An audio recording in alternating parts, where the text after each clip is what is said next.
March 1967. The skies over North Vietnam were no longer empty corridors of American certainty. They had become crowded, hostile, watched. Every mission flown over Hanoi carried the same unspoken knowledge. Someone was waiting. Captain Daniel Reeves knew that feeling well. He had flown the F-4 Phantom II for nearly 3 years, over Laos, over the Gulf of Tonkin, and deep into contested airspace where radar warnings became background noise and survival depended on discipline rather than courage. The Phantom was everything American aerospace engineering promised: twin engines, powerful radar, long-range missiles, brute force wrapped in aluminum and electronics. And on that morning, it betrayed him.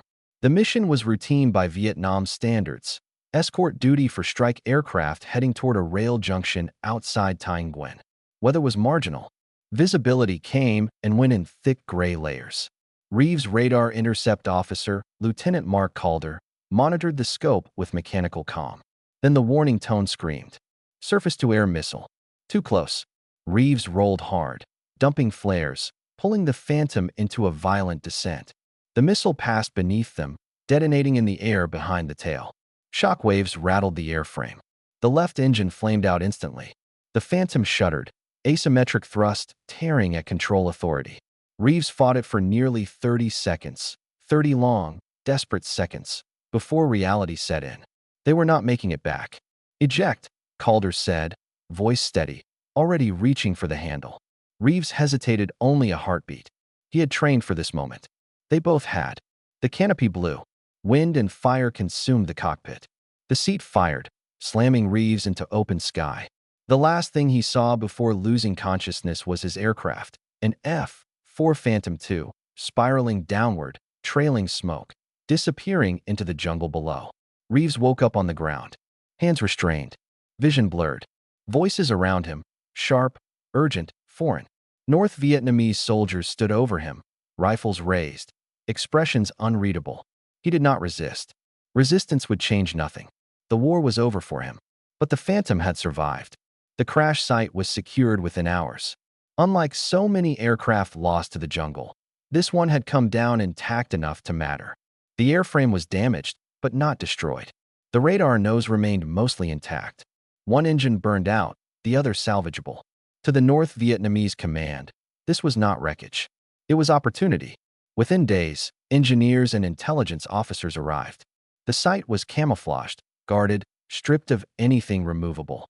Crates of components were moved under cover of night. The fuselage itself was dragged, piece by piece, toward a remote airfield rarely used even by local units. The Americans would never officially acknowledge what happened next. But Moscow would remember. The decision was made quietly.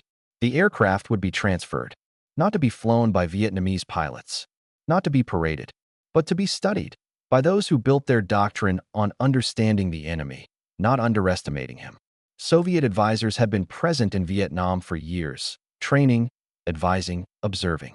Now they were given something extraordinary, a nearly complete F-4 Phantom II. For the first time, the aircraft that dominated Western air power would be examined not through intelligence estimates or radar plots, but in metal and wire. And eventually, it would fly again.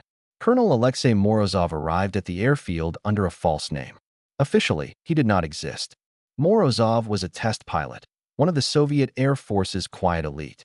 He had flown MiG-17s, MiG-19s, and the newest MiG-21 variants. He had tested aircraft pushed beyond redline, flown prototypes that never reached production. But nothing in his career had prepared him for what waited beneath the canvas hangar. The Phantom was enormous.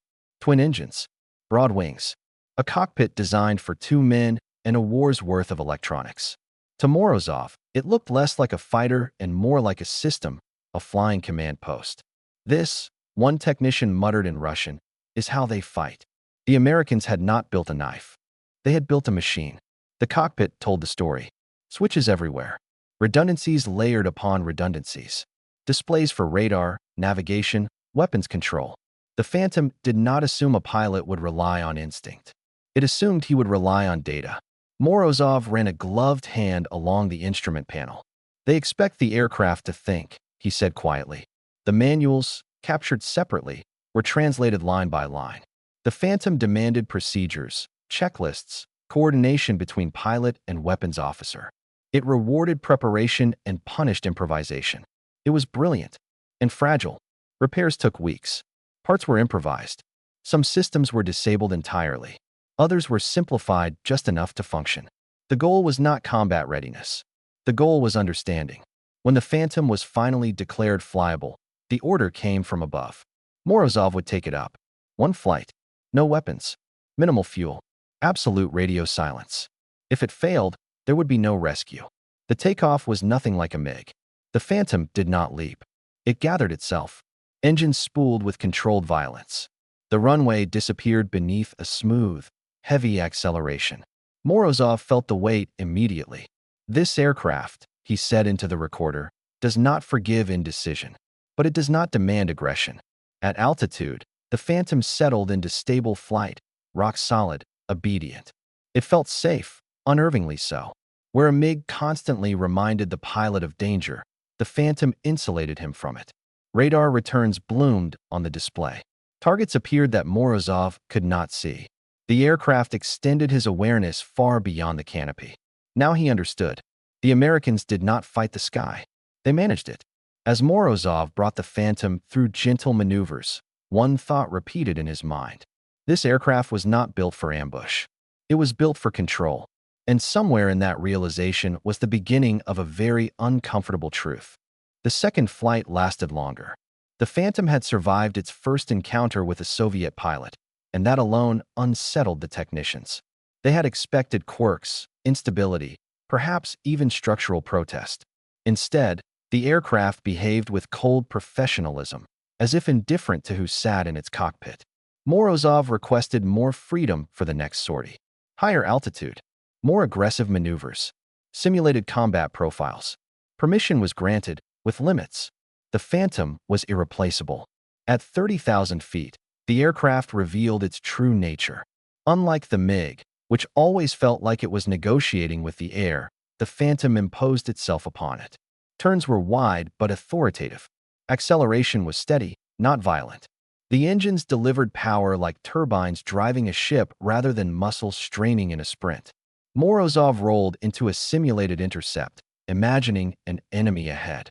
This aircraft assumes the pilot has time, he recorded. Time to detect. Time to decide.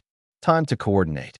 He thought of MiG, 21 engagements over Hanoi, seconds of chaos, warning tones screaming, visual contact lasting no more than a blink. The MiG lived for that moment. The Phantom prepared for it minutes in advance. Ground-controlled interception was unnecessary here. The radar did not merely assist, it dominated. Targets could be tracked beyond visual range, categorized, prioritized. The Phantom did not hunt. It organized the hunt. For Soviet doctrine, this was unsettling. Their fighters were extensions of the ground network. The Americans had built a fighter that could operate as a node. Independent, informed, self-directed. It was not superior in speed or climb. It was superior in awareness. But awareness came at a cost. When Morozov pushed the Phantom harder, tight turns, rapid transitions, the weight returned. Controls lagged slightly. The aircraft resisted being rushed. It preferred precision to instinct. In a close dogfight, this would be dangerous.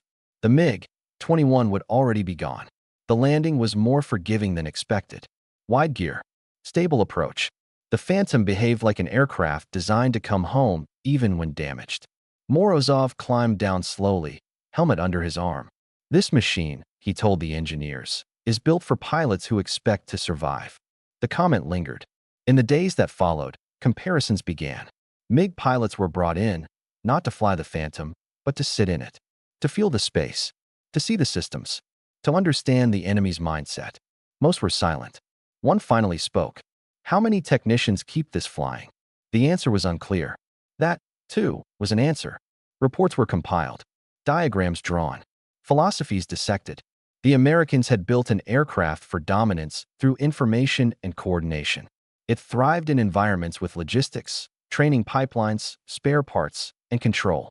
The Soviets had built aircraft for survival through simplicity. They thrived where none of those things were guaranteed. Neither approach was wrong, but they were incompatible. Moscow's response was measured. No attempt was made to copy the Phantom. That would miss the point. Instead, the data was used to refine doctrine, to emphasize where American strength became weakness. Short engagements, visual combat, ambush, disappearance. The Phantom was powerful, but it was predictable. Morozov flew the aircraft twice more. On the final flight, he simulated failure, radar disabled, partial electrical loss. The Phantom degraded rapidly. Systems that depended on each other collapsed into silence. A MiG could limp home blind. The Phantom struggled. Morozov landed safely, but his conclusion was final. "This aircraft wins wars where order exists," he wrote. But war does not promise order. Within weeks, the Phantom was dismantled. Some components were shipped north. Others were buried. The airframe itself was broken apart, erased from the jungle as if it had never been there. Officially, it never was. Back in captivity, Captain Daniel Reeves never learned the full story. He spent years in camps, isolated, surviving one day at a time.